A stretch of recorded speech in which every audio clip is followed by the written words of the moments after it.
Hello and welcome everyone to today's video. I'm going to cover the probably best game of the second round of the Tata Steel Chess Tournament in 2023. So it's a game between Anish Giri and Gukesh. So d4, knight f6, e4, e6, knight f3, d5, knight c3, bishop b4. So one of the most popular openings, the top level, the recent years. Ragozin, very solid and very reliable for black. Anish played bishop g5, h6, takes on f6, queen f6, e3, short castle. Everything is according to the mainline theory. And here rook c1 was played. You may wonder why not bishop e2 or bishop d3 with following with short castle. The reason is that, if we would move with the bishop, especially to d3, then black is taking on c4 with the tempo, and our bishop is taking in two moves. So we are losing a valuable move in this way, and black can, for example, play c5. And it's a highly improved version compared to the game and compared to the main line. So rook c1 is a very useful waiting move, and it's also designed to protect this knight on c3. So to play something like a3, the rook can recapture on c3, and it will be also more difficult for black to play c5. So now d takes c4 is the main line. So just to illustrate that if black says that okay, he can play c5 anyways, the problem is that after c takes on d5, e takes on d5, there is now d takes on c5, extremely important move. And now the queen is hitting this d5 pawn, and it's very important that on c3 it's not hanging now because we just protected with the rook. So this is one crucial detail. So black took, bishop c4, c5, short castle, c takes d4. Hundreds of games have been played here, and actually this is one of the drawing line of the top players. So countless number of games were drawn from this position. For example, in this Cars and Chess Tour, when people already qualified or the match was equal and draw was good for both players and so on, then they just played knight takes d4 in this position. Now bishop d7, queen b3, and knight c6. This is the precise move from black. It's not dropping a piece because on knight takes c6, black has intermediate move bishop c3, rook takes on c3, bishop c6, and black has no problems whatsoever.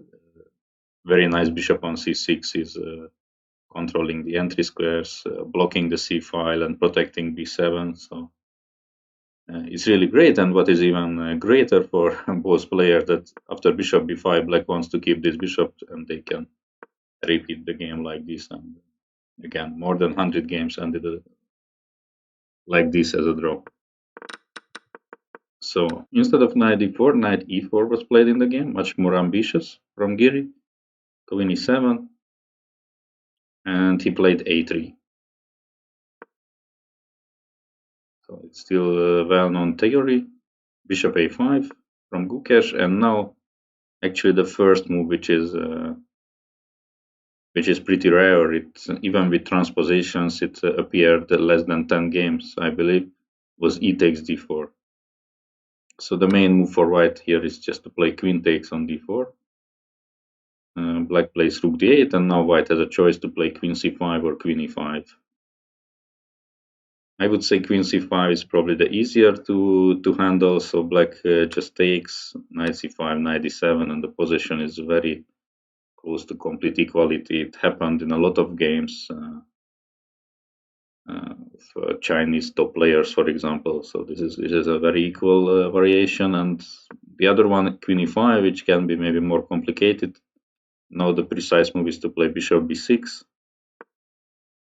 And okay, for example, rook fd1, bishop d7.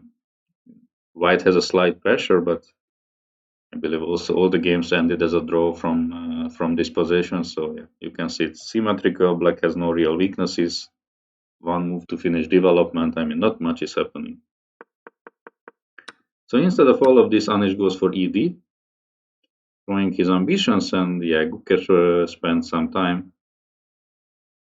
on his next move. I mean, not that much. So the move is not it's not a novelty. It was played by Mehmet Yarov, for example, in this precise move order last year, even twice, but he did not get anywhere with the white pieces. But he also did not play the idea which Anish will do in this game. So Gukesh played rook d8. I would say most natural move, bringing the rook. Uh, so it's potential problems for the white queen, but again, more importantly, attacking the pawn on d4, blockading the isolated pawn. I mean, this is a completely natural move. And here rook c2. This is the new move. So, for example, Mehmet Yarov in both of his games went for bishop a2 and then queen e2, rook fd1, such moves. And so it was Mehmet Yarov Dominguez and Mehmet Yarov Erigaisi actually last year. One was a draw, one game Mehmet Yarov lost. Openings were a success for black in both cases. So it was not the idea of Anish, but this very interesting move rook c2. And yeah, it's a pretty great novelty, to be honest. Of course, computer is saying equal, and this move is not suggested as something brilliant, but it's not so easy to neutralize if you see it for the first time. And okay, it's clear that Gukesh saw it for the first time. So the idea of the move is, it's really a multi-purpose move because first of all, sometimes the rook can come behind the d pawn in front of the queen and have the d5 push. So that's one idea. There is another idea that the rook will come to e2 and then put an x-ray on this queen, helping d5 push in that way, or things which happened in the game later we will see will also be a possibility. And the third one, which I saw when I analyzed the game, that sometimes the queen wants to go to c1, and again then the rook will be in front of the queen, and that's maybe some pressure on the c5. So really tricky move, really flexible move, and yeah, Gukesh spent like 20 minutes, I believe, at this moment to figure out the best move. He played a natural move, but maybe not the best one. I mean, it's very hard to say, and I expect this rook c2 to be repeated very soon at the high level, but at least in grandmaster level for sure. So I believe black has three moves here: bishop d7, which look logical, knight c6, and knight d7. And the least natural, which I believe is knight d7, is probably the best, according to my analysis. Of course, we will see in the future, but that looks like the most reliable. So let's see what happens if knight c6. Then black plays bishop a2. So it's a useful move for some different reasons. So first of all, if you just sometimes imagine a position like okay, let me just make a move for white, like h3, for example. It doesn't make any sense, but just to illustrate. So bishop b6, rook d2, and for example, black also makes a move which doesn't make so much sense. That when white is going for d5, it's many times the case that knight a5 is gaining a tempo on this bishop, so white cannot really do right away something. I mean, in this case, there is probably d6, so it's more of a general idea, but many times this knight a5 hitting the bishop is unpleasant. So this is one thing, and the other thing is, of course, that this bishop to b1, queen to d3, this battery is well known, and it can be set up in this way, and yeah, it's pretty unpleasant. So bishop a2. If black is continuing the development in the normal way, like bishop d7, then white is playing d4. Bishop to b6, and here comes the idea, now rook can come to d2. And d5 is a very serious idea from white, probably also playing rook e1, and black is not in a great position to stop this d5, and after that, his position is under quite serious pressure. So the recommendation of the computer on bishop a2 is that, okay, we played rook d8. So let's try to make use of this pin here on the d file. But on e5, black can play d5. And it's already not easy, like some d6 is in the air and so on, but there is a very clever way for black to continue here. So first to play bishop f5. So attacking the knight, and also it's a pin. So it's rook e2, and only now to play bishop g4. So by forcing the rook to e2, now the f3 knight is, I mean, it's not hanging, but ideally we don't want to take back with the g pawn, of course, and then the knight can come to d4. So it's a pretty nice idea, but white also has nice ideas here. For example, rook e3, knight d4, d6, opening this diagonal for the bishop. Queen goes to f8, and even though it's not necessary, I like this suggestion from the computer to play h3. So the idea is basically bishop takes and we take with the rook. So we sacrifice an exchange, but we have a very strong pawn on d6. Also an extremely strong bishop here. The knight is very strong. So at the very least, it's enough compensation for the piece, and we have some very tricky ideas. Like, okay, let me show one. So if black is not doing much, like, okay, let's say a6. Queen f5, rook c8, for example, then we can make moves like queen to g6. The queen is not hanging because of the pin, and there are ideas to play like knight f6 check and then queen h7 mate.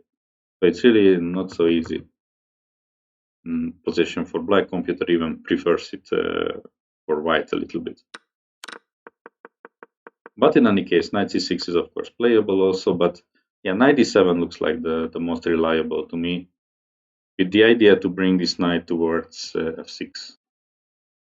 So then it will either force a trade and the queen will come out from the e file, which was a problem in the game, or the knight will nicely blockade the d5 square.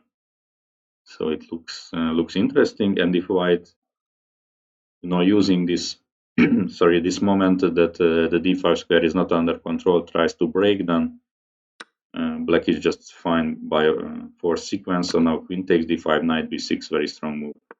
So even though the bishop is hanging here on a5, knight b6, queen a5, black can take on e4.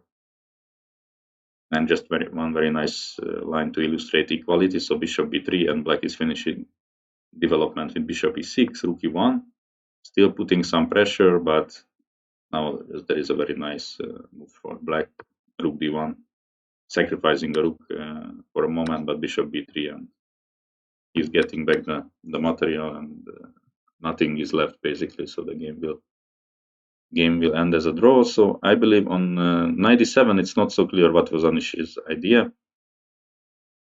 I don't think it was d5. Maybe it was queen c1. So in this situation, I probably like this move the best for white.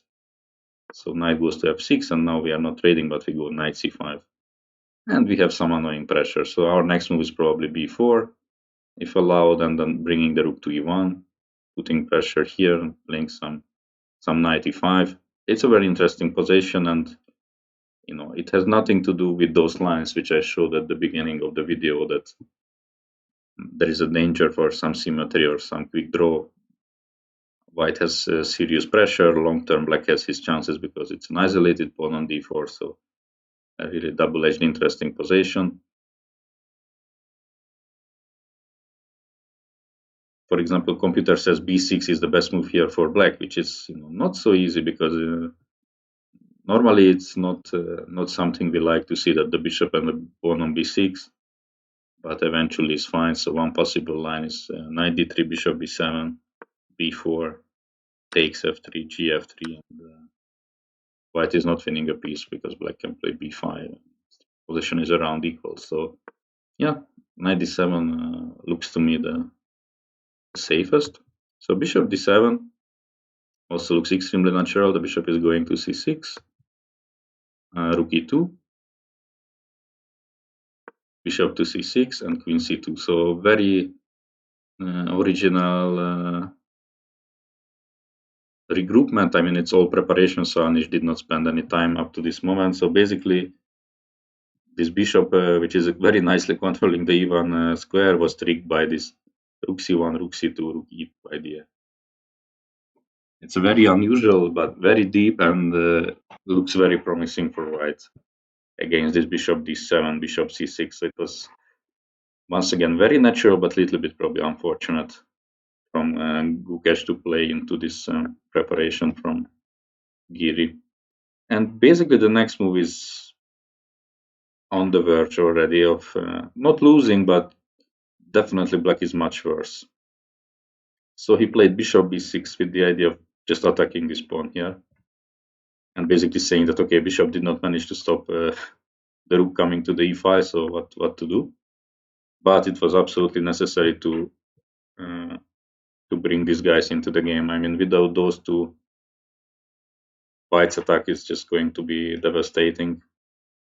So, but of course, even obviously Gukesh wanted to do that, but it was not so easy to do. For example, if he's playing knight d7 right away, and the game is over on the spot, I mean, simply d5. So now black has no other choice than to take, because the bishop is so to say trapped here. So if e pawn takes, then knight g5, attacking the queen and attacking the mate in 2 here.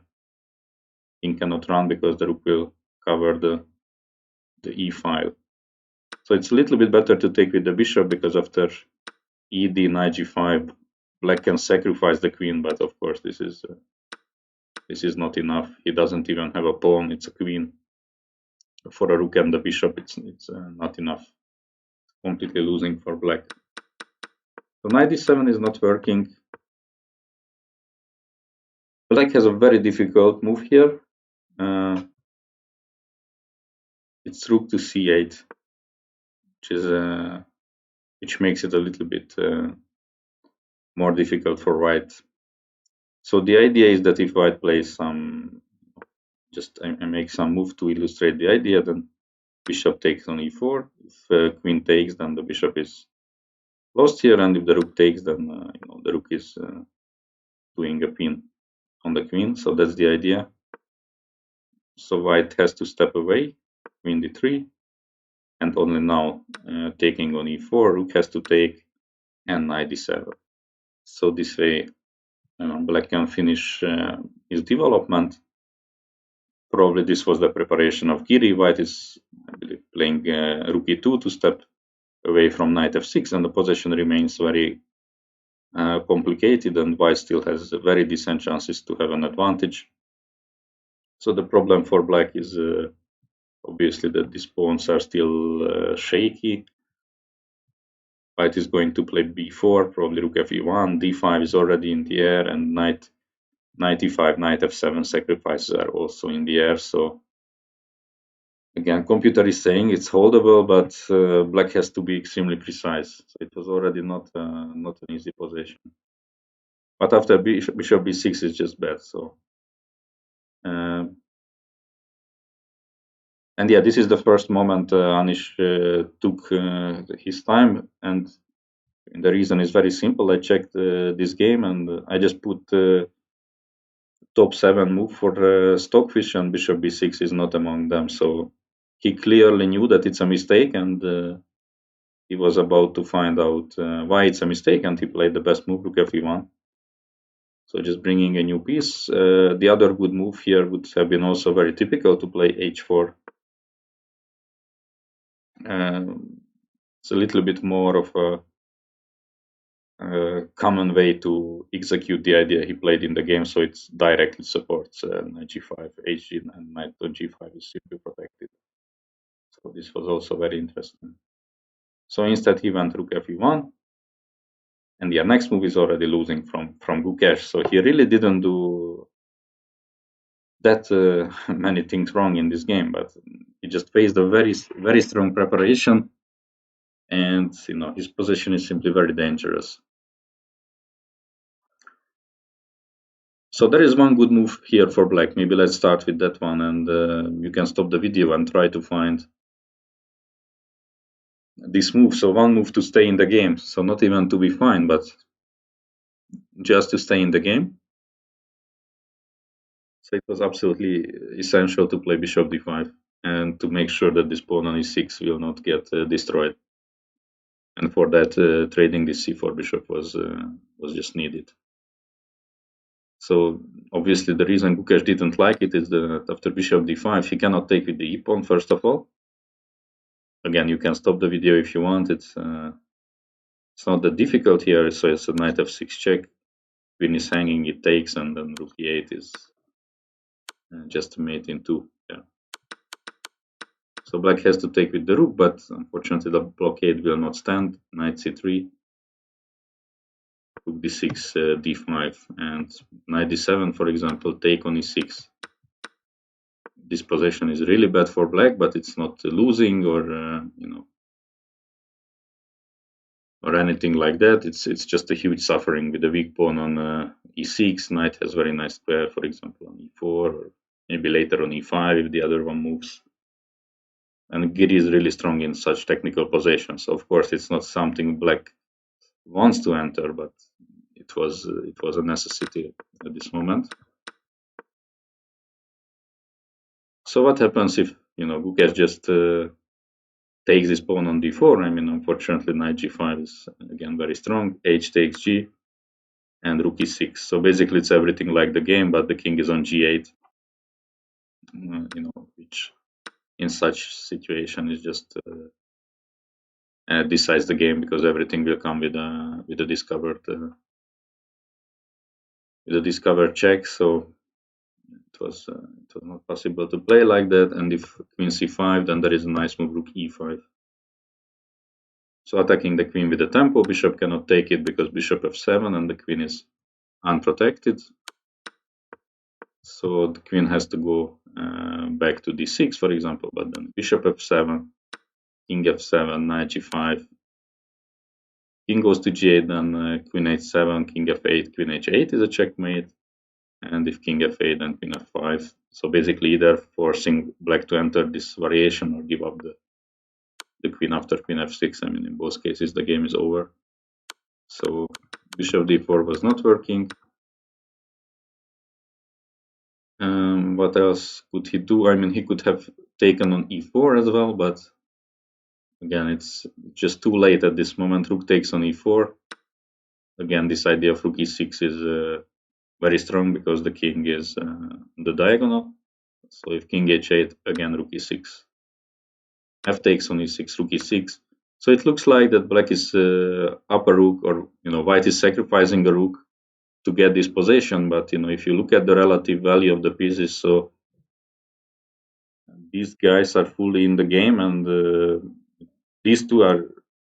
There is no argument that they are out, but it's very easy to make an argument that this b6 bishop is also not helping that much the king on h8. So basically, it's 4 attacking pieces against one queen trying to do the impossible. So even though I sacrificed the rook, it feels like he's up a lot of material. And after queen c7, for example, I just plays knight h4, and the game is over. It's a different type of mating ideas. Let me just show you one.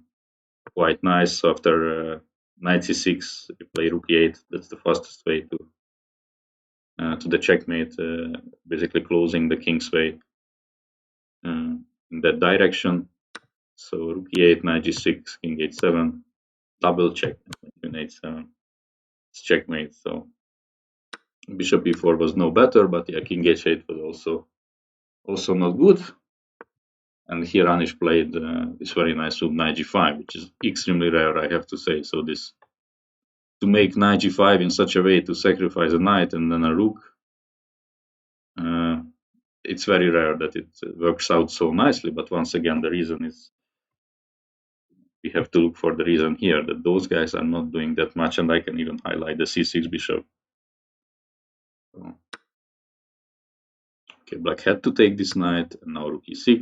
This rook also has to be taken, otherwise the knight, and if the queen moves, then the knight is coming to g5. So f e6 and rook e6. So rook and knight, rook and bishop, sorry, advantage for black, but not many moves available. So it's either a queen sacrifice or the queen moves somewhere, but then the knight is coming. It's immediately a mate threat, and if g6, then we just take with the queen. It's a mate in one. If queen h5, rook g6, that's a mate in two idea. Again, no defense, absolutely no defense. I mean, just one line, for example, queen h5, king g8, and rook e8. It's a pretty nice mate because it's a doubled check and mate like that. So black cannot block out anything or take anything. So basically, Gukesh immediately took on e6, bishop e6, knight g5 is still coming, so bishop f3 must.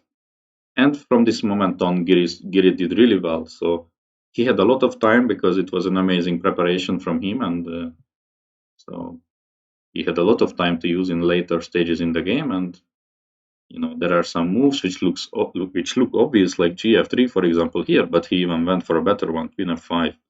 So immediately trying to checkmate the king. So bishop e4, and now queen e4, again the best move. So he took his time and managed to figure out things. Queen h3 was actually not that simple. Bishop h7, bishop f5. So it looks amazing to take immediately the bishop, but there are some defensive resources for black. And even though white can pick up the rook, I mean, this position should be winning technically, I guess, but it's not so simple. So this bishop and the pawn will do a great job of stopping white on the queen side, and if this pawn goes to g4, I mean, everything is somehow protected now. It's not so easy. I mean, without d pawn, I would say black is okay, but okay, with this extra d pawn, maybe it's still winnable for white, but not clear at all. So precision was required, and queen e4 is great, and rook d4 is basically final mistake. I mean, the position is lost anyway, but knight d7 would have offered. I mean, no, actually, knight d7 is pretty easy also because queen f5, knight f6. Then we just give a check here, knight h7 and bishop f5 now. So it's similar to the previous line what I showed, but we have we will have an extra bishop in this case. So the best move was rook e8, and now white plays h4. The idea is like hg and playing queen h4, knight d7, h takes g5. So the knight is not really in time to block anything. I mean, for example, knight f8 and simply check, knight h7, g6, and mate in the next move. So rook e6, queen e6, knight f8, queen f7. This is relatively the best what black can do, but it also should be lost. White has many pawns here, and I mean, black's hopes would lie to create some activity with, he has three pieces against one piece, but this knight has to guard the king all the time. So of course it would have taken more time for Giri to win, but I believe it's also quite easy for him. But after rook d4, it was just over. So white goes queen f3. From the h file, mate is threatening g4, queen f8, king h7, bishop check, king h6. So g6 was the other move, but then queen f7, king has to go back, bishop c2. So we have to guard the back rank, and again the king is just way too lonely, and only at move 28 black's knight is coming to the game, like knight c6, but it's too late. Queen g6, so mate here, rook b7, queen h6, king g8, and bishop b3. So like this and this, king is basically cannot move, and rook f7, queen g6, picking up the rook, and actually it will be mate extremely soon. So instead, king h6 was played, and after bishop c2, Gukesh resigns. Simply, he cannot avoid different checkmating ideas. So there is queen h8 with queen g7, and if he goes back to stop that check, then queen f4, g5. It's forcing up the king up to this position, and it's game over here. So very, very strong performance from Giri, an exceptional opening idea. So you know, if you take into account that it was against the Ragozin, so like one of the most solid, to come up with such a deep idea like Rook C2 is really nice. Of course, there are better ways to play with black, which we will see in the future, but in this game it worked out brilliantly, and he played a perfect game basically. This knight g5 was really really nice. So we will see what will be in the third round, but so far the tournament is really bringing many interesting and this games with many sacrifices and complications. So I believe we cannot really complain.